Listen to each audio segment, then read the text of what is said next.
So once again, good morning to all. We're now moving into the portion of our presentation that's called the Lonely Canadian class.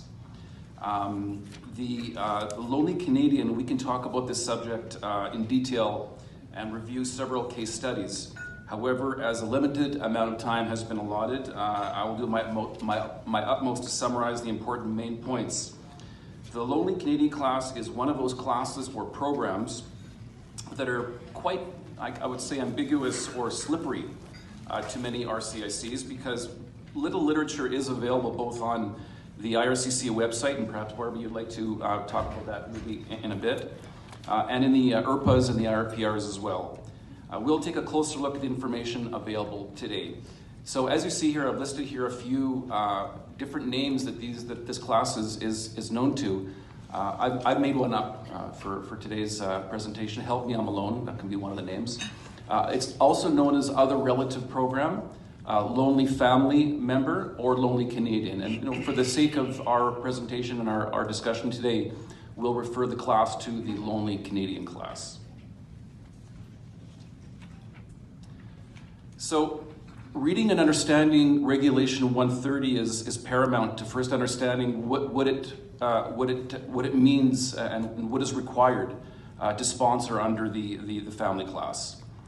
So Regulation 130, subject to subsections 2 and 3, is sponsored for the purpose of sponsoring a foreign national who makes an application for permanent resident visa as a member of the family class, or an application to remain in Canada as a member of the spouse or common law partner in Canada class under subsection 13, subsection 1 of the Act, must be a Canadian citizen or permanent resident who, A, is 18 years of age, B, resides in Canada, and being obviously another important word, C, has filed a sponsorship application in respect of a member of the family class or the spouse or common law partner in Canada class in accordance with Section 10. Also very important here in discussing the Lonely Canadian class is Regulation 117 or 117. And it's very important to take a very, very close look at this regulation and fully understand it. Something I want to bring forward here is the word others. Others must be heeded as well. We'll take a closer look here at Regulation 117 now.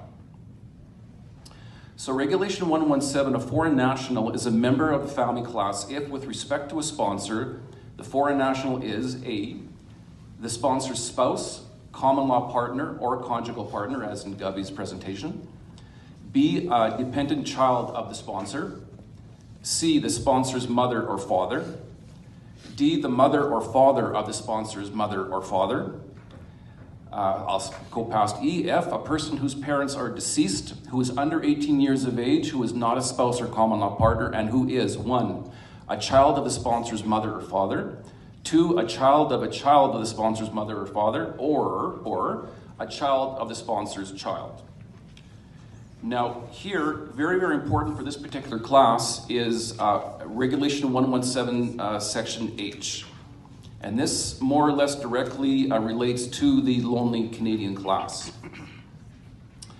H says, a relative of the sponsor regardless of age, if the sponsor does not, and I repeat, does not, have a spouse, a common law partner, or a conjugal partner, a child, a mother or father, a child, or a relative rather, who is a child of that mother or father, now it gets interesting, a relative who is a child of that mother or father, a mother or father of that mother or father, or a relative who is a child of the mother or father of that mother or father. I think they're trying to cover as many bases here as possible. And I would suggest you read this about 150 times so you'll understand it correctly, but after reading it a few times, it makes sense. And I'll just go on and with Section I, who is a Canadian citizen, Indian, or permanent resident, or whose application to enter and remain in Canada as a permanent resident the sponsor may otherwise sponsor. Just one note here, if the sponsor has a relative, I almost said obvious, but sometimes it's not obvious. If the sponsor has a relative included in Regulation 117, however, that relative is not interested in applying for PR in Canada, then the sponsor is not eligible to sponsor under the Lonely Canadian class. Mm-hmm. Repeat? Yes. With pleasure. If the sponsor has a relative that is included in that crazy list before that I mentioned. Wasn't going back. Here, if the sponsor has a relative included in Regulation 117, however that relative is not interested, he or she is not interested in applying for PR in Canada, then the sponsor is not eligible to sponsor under the Lonely Canadian class. Okay? Yep. Not eligible. Not eligible. What about not eligible? Excuse me. Let's say not eligible because of health. Because, I'll get to that in a moment. Okay. This kind of hopefully tries to clear up a little bit regarding that previous subsection H. You may sponsor one relative related by blood or adoption of any age if you meet all the conditions including